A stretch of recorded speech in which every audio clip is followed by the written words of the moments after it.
Hop, Litkoddagi 20-savol bizaga stringda qavslar beraveradi. Bir dumaloq qavs, jingali qavs yoki to'rtburchak qavslarni ochib yopib bizaga string ichida beraveradi. Biza shu qavsni to'g'ri ochib yopilganligiga tekshirib berishimiz kerak. Misol uchun bitta aytgan, dumaloq qavs ochilgan, yopilgan. Bu to'g'ri holat deyiladi. To'g'ri tartibda qavslar ochib yopilgan. Mana bu holatda dumaloq qavs ochib yopildi, keyin tugadi.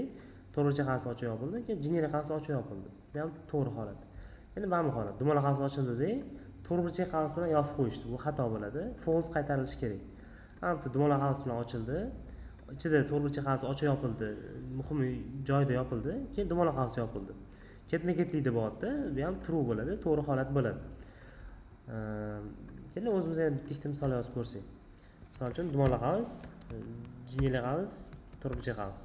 Bu to'g'ri holat, to'g'rimi? Chunki dumaloq qavs ochildi, keyin jingali qavs ochildi-da, jingali qavs yopildi. Muhimi to'g'ri ochib yopildi. Keyin to'rtburchak qavs ochildi-da, to'rtburchak qavs yopildi sirasi. Ichida qanaqadir qavs kelib qolmadi-da, endi qo'shimcha. O'shaning uchun bu to'g'ri holat bo'ladi. To'rtburchak qavs ham to'g'ri ochib yopildi. Ichidagilarning hammasi to'g'ri ochib yopildi-yu, endi tashqaridagi dumaloq qavs ham o'sha ochilgani yopildi ketidan, bu ham to'g'ri bo'ldi. Balki to'rtburchak qavs kelib qolganda bu holat ham noto'g'ri bo'lardi. Chunki mana bu qavsni ochilgan varianti yo'q-da. Xo'p, buni qanaqa qilib dasturda tuzamiz? Qanaqa logikadan foydalanamiz? Xo'p, dasturda biz bitta list ochib olamiz. List bu ochilgan qavsdan saqlab ketadi. Misol uchun hozir birinchi qavs ko'rdik, bu ochilgan qavs. Ochilgan qavs ko'rsak, list ichiga saqlab qo'yamiz. Keyin jingali qavs ko'rdik. Jingali qavs ochilgan, saqlab qo'yamiz.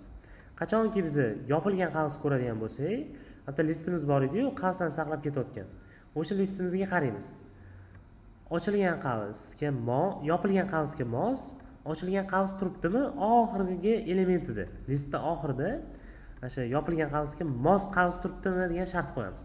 Rostdan ham mos, to'g'rimi? Jingali qavs yopilganiga shu jingali qavsni ochilgani mos bo'ladi. Para bo'lib ketadi.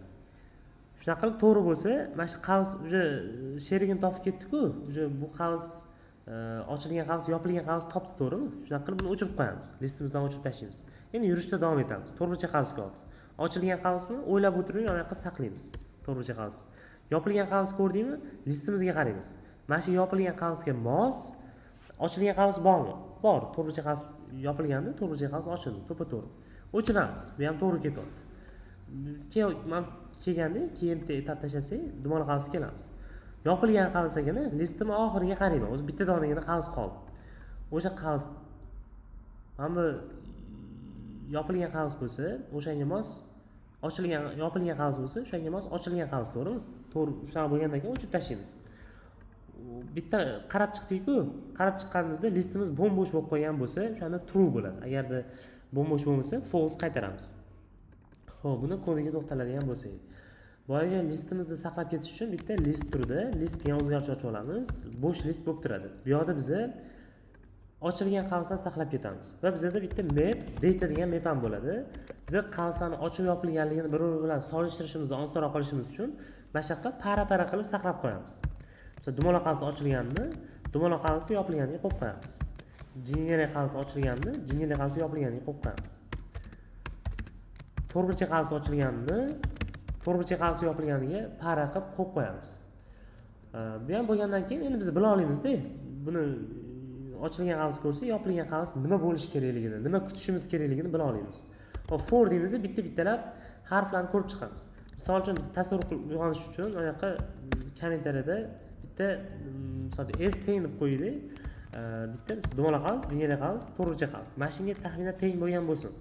Biz buni tekshirishimiz uchun bitta-bittalab hammasini tekshirib chiqishimiz kerak. Ya'ni dumaloq qavs har bittasini bitta-bitta qo'limizga olishimiz kerak. Buni qilishimiz uchun for in loop bor. Qanaqa bo'ladi? Stringda bizga har bittasi bitta character bo'ladi, to'g'rimi? Mana bu bitta character bo'ladi, bitta harf bo'ladi. Bu bitta harf, bu bitta harf, bu bitta harf. O'shan character nomli, char nomli o'zgaruvchida saqlaymiz. Nimani ichidan oladi uni? In deyman, s ichidan oladi. S faqat string-ku, buni listga o'tkazsa bo'ladi. Nuqta split deyman, ya'ni bo'lib tashlaydi. Nima bilan bo'ladi? Har bitta harfni bittalab bo'lib tashlaydi.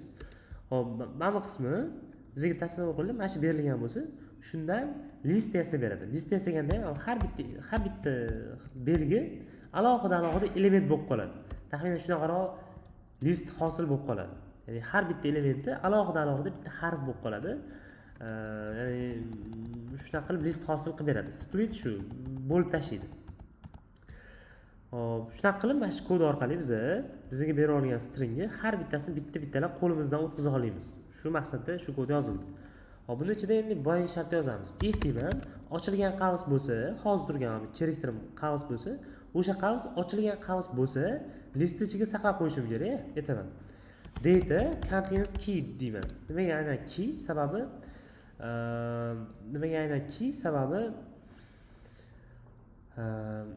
biz ham datamizni keylarida, ikkita nuqtadan chap taraf key deyiladi. O'sha keylarida faqatgina ochilgan qavslar bor. Aytayapman, mana shu keraktirim agarda datani keyda bo'lsa, demak bilamiz, keraktirim ochilgan qavs bo'ladi. O'sha key o'rniga char yozib qo'yaman. Bu bizga mana shu keraktirimiz ochilgan qavsligiga tekshirib beradi. Endi bu ochilgan qavs bo'lsa, list ichiga qo'shib qo'yadi-da, add deb turib, hali keraktirib qo'shib qo'yaman. Agar unaqa bo'lmasa-chi, yopilgan qavs bo'lsa-chi, ham ko'proq shart yozamiz. Else deyman-da. Agarda ochilgan qavs bo'lmasa, yopilgan qavs bo'lsa, birinchi bo'lib aytaman. If deyman, agarda o'zi stringim bor-ku, bo'sh bo'lib qolgan bo'lsa, yo'q, ism emas, listim bo'sh bo'lib qolgan bo'lsa, ya'ni hozir biz nima qilishimiz kerak? Yopilgan qavs bo'lgandan keyin biz listimiz ichidan o'sha yopilgan qavsga mos ochilgan qavs qidirishimiz kerak. Aytaman birinchi, o'zi listim bo'sh emasmi deyman. List is empty bo'lib qolsa, aytaman return false deyman. Agar listim bo'sh bo'lsa, o'sha uni qidirib o'tirish hojati yo'q, deb baribir chiqmaydi. Bo'sh bo'lgandan keyin chiqmaydi. O'shaning uchun sразу return false deymiz. Endi else if deyman. Ya'ni unaqa bo'sh bo'lmasa, endi shart yozamiz. Bitta shunaqa narsa bor. Listdan remove last desam bo'ladi. Bu narsa listimni oxirgi elementini o'chirib beradi. Boya mana bitta logika yozganmiz, shunaqa logika yozgandik. Listimizning oxirgisini o'chirib tashlayapti deydi, to'g'rimi? Mana listim masalan dumaloq qavs, to'rtburchak qavs bo'lsa, to'rtburchak qavs o'z parasini topganda, to'rtburchak qavsni o'chirib tashlayapti deya. O'shanga o'xshab biz ham o'chirib tashlashimiz kerak. Remove last desam o'chirib tashlaydi. O'chirib tashlaganda ham nimani o'chirganini olib kelib beradi. Misol uchun listda oxirgisida to'rtburchak qavs bo'lsa, o'sha to'rtburchak qavs tashlab ketadi. Lekin list ichidan ham o'chirib ketadi. Biz aytamiz, shu narsa agarda mabodo teng bo'lmay qolsa, hozirgi keraktirga emas. Keraktir bu yopilgan qavs, to'g'rimi? Men bu narsani remove last deyman, oxirgisini o'chiraman va ochilgan qavs bo'ladi. Faqat shuni datani ichidan olaman. Ya'ni datani ichidan datani ichiga shu ochilgan qavs bersam, menga yopilgan qavs qaytaradi, to'g'rimi? O'sha yopilgan qavs mabodo keraktirga teng bo'lmay qolsa, o'sha payt return yana false qaytaraman.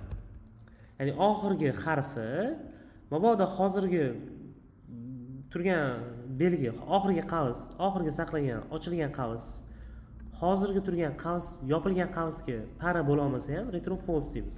Hop, bu shartlardan o'tadi. Oxirida fordan chiqib turib return deyman. O'zi listim ichida ortiqcha qavs qolib ketmadimi? Shuni aytaman. List deyman is not empty deb qo'yaman.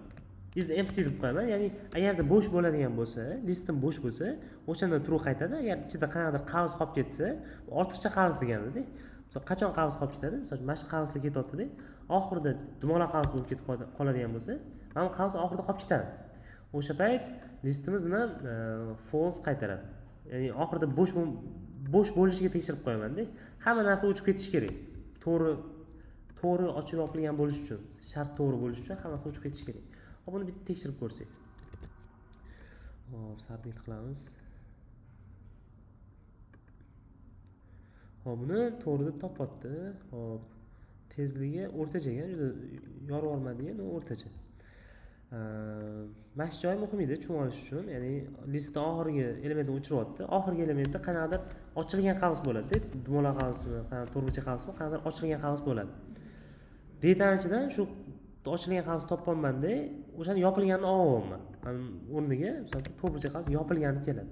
Biz aytamiz endi mana shu yopilgan qavs hozirgi turgan yopilgan qavsimga teng bo'lmay qolsa, bu degani mana bu shartda misol uchun generiy qavs turadi-ya. Buni tekshiramiz-da, bitta yopilgan qavs, to'g'rimi?